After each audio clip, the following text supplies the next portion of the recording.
पास आया, घनश्याम जी ने कहा कि भाई मैं बिना शर्त के कभी समर्थन किसी को देता नहीं हूँ। मेरे 3 सांसद है तो 3 मेरी शर्त है। पहली शर्त मेरी यह है कि जिस बाबा साहब अम्बेडकर ने देश का संविधान लिखा, संसद में उसका आज तक फोटो नहीं है। कांग्रेस कितनी बदमाश है सोच लो अजी, कांग्रेस कितनी बदमाश है कि बाबा साहब का फोटो 1989 तक संसद में नहीं था। ये कांग्रेसी आज बोलते हैं हम बाबा साहब की जय मानते, बाबा साहब को मानते। अरे कदम कदम पर तुमने अपमानित किया बाबा साहब अम्बेडकर को।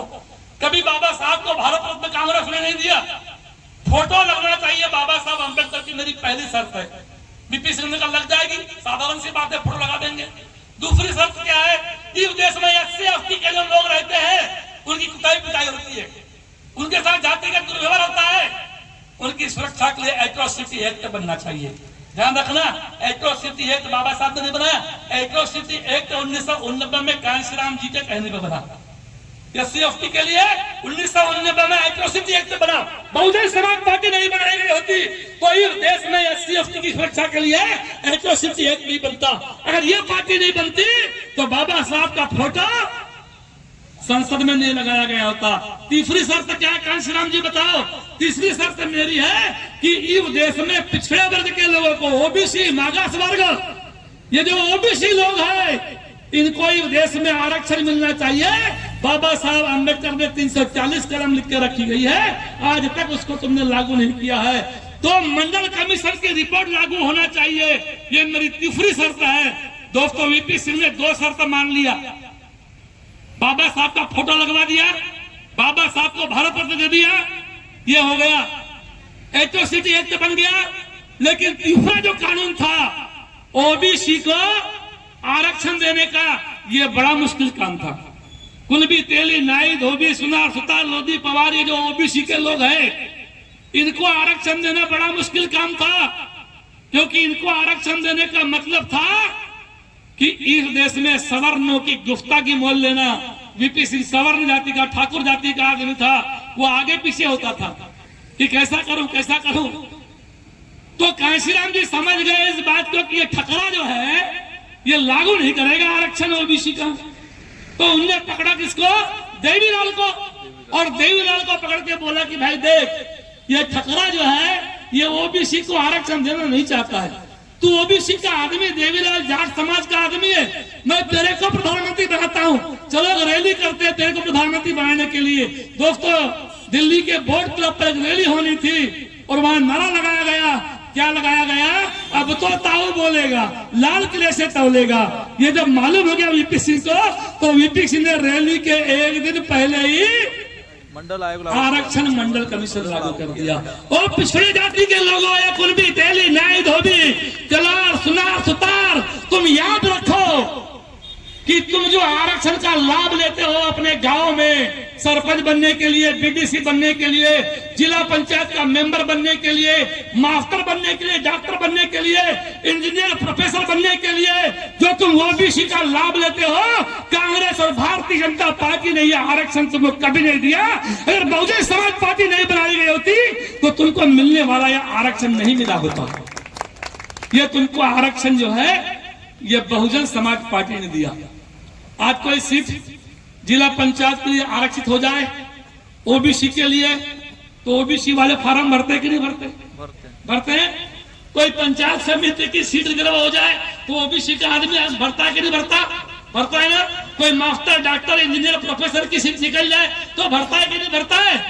भरता है ना, फॉर्म भरता है। अरे बाबा साहब अम्बेडकर ने जो आरक्षण दिया उसका पूरा लाभ लेता है, लेकिन बाबा साहब के विचारों से क्या बोलता है? अरे नहीं, आप तो गोलवर्कर वाले हो,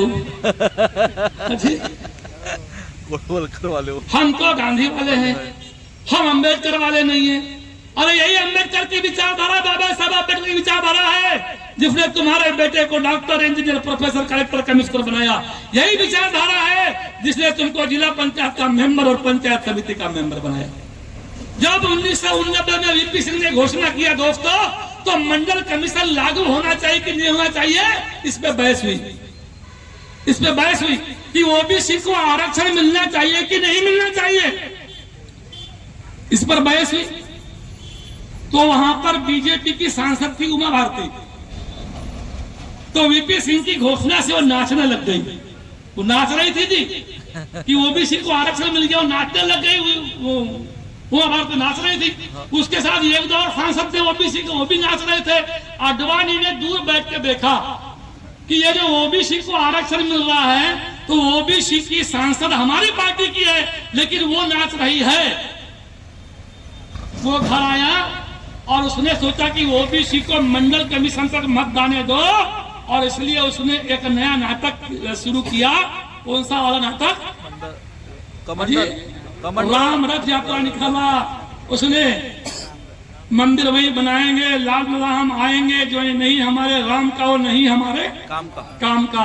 जो कुनबी तेली नाई धोबी सुनार सुतार पवार ओबीसी को अपने बेटे को कलेक्टर, कमिश्नर, थानेदार, इंजीनियर, बाबू, चपरासी, कलेक्टर बनने को लड़ना था, वो कहां चला गया? वो अयोध्या में राम मंदिर बनाने के लिए चला गया। मंडल आयोग का विरोध भारतीय जनता पार्टी ने किया, यानी भारतीय जनता पार्टी ने ओबीसी का विरोध किया। आज सारे ओबीसी भारतीय जनता पार्टी गमछा डाल के घूमते कि नहीं घूमते? अरे जो दल तुम्हारे खिलाफ है तुम उसी तरफ घूमते हो, और जो दल तुम्हारे को अधिकार दे रहे हैं वो दल को क्या बोलते हैं? अजय महाराजी पार्टी। अजय कुनबी तेरी नाई धोबी पवार क्या बोलते? हत्ती को ना चाह महार का म्हणते? अजय आमचा नहीं, आमची कांग्रेस। मैं तो मुश्किल में हूं, मैं तो महार भी नहीं हूं, मैं तो लोधी आदमी हूं। 1990 में बनारस में पढ़ता था। 1990 में मैं बनारस में पढ़ता था, BHU में बनारस में। ऐसे ही एक सभा मान्यवर कांशीराम साहब की थी, और मैं साइकिल से जा रहा था यूनिवर्सिटी से। तो खड़ा होकर मैंने सुन लिया कांशीराम जी का भाषण, मंडल कमीशन का भाषण था, कि पिछड़े वर्ग के लोग बाबा साहब के द्वारा दिए गए आरक्षण का लाभ लेते हैं, वो आगे बढ़ते हैं, लेकिन वो बाबा साहब की जय जयकार नहीं बोलते।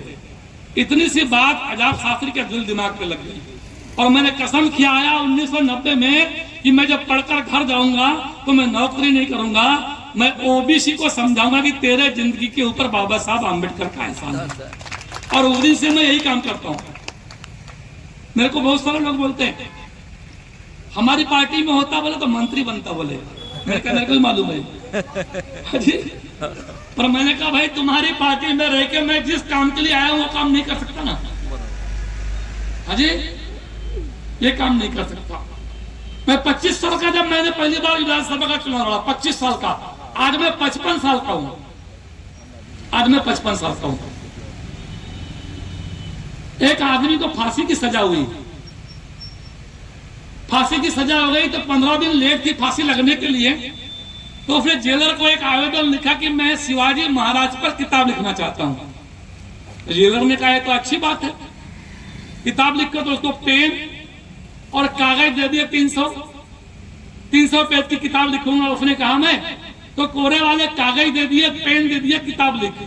अब कल फांसी होनी है, तो आज जेलर ने उसको बुलाया कि भाई तेरी किताब का क्या हुआ? उसने कहा लिख के हो गई।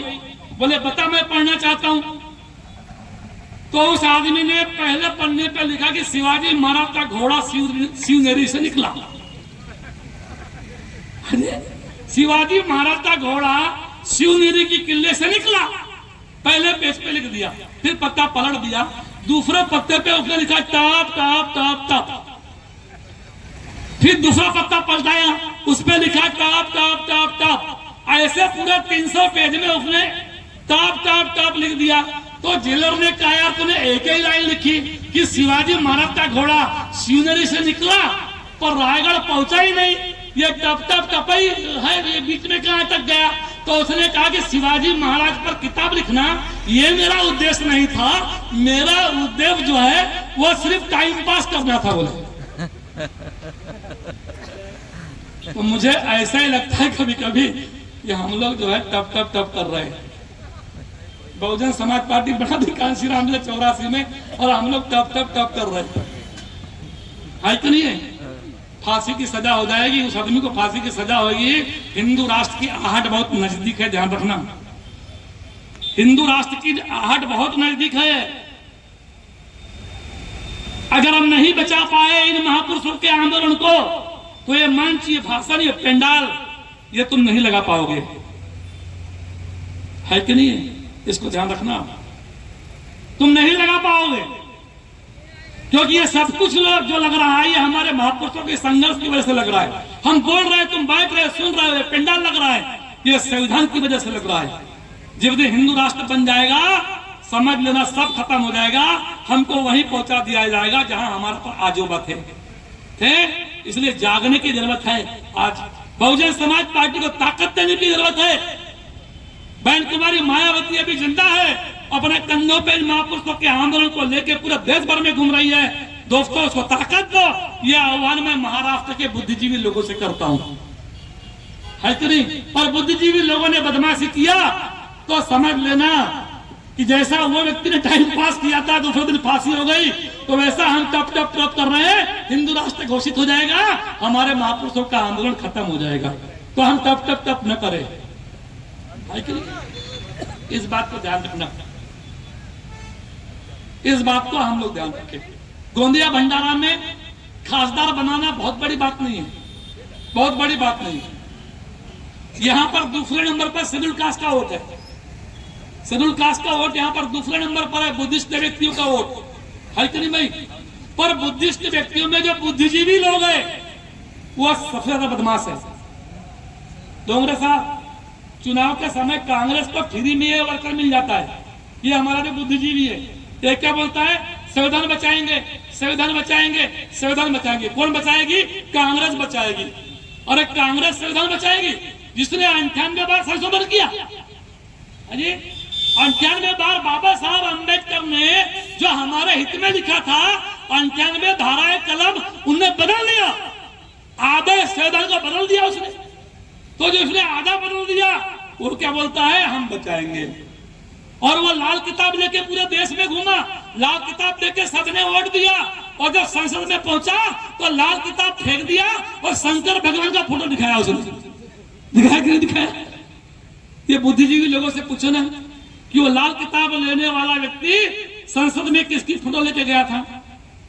वो ये गुमराह कर रहे थे कांग्रेस और भाजपा के लोग हमारे लोगों को, क्योंकि ये पार्टी हमारी नहीं है। अभी यूजीसी बिल आया है, यूजीसी बिल पर पूरे सवर्ण एक है, किसी भी पार्टी के होंगे पूरे सवर्ण एक साथ है।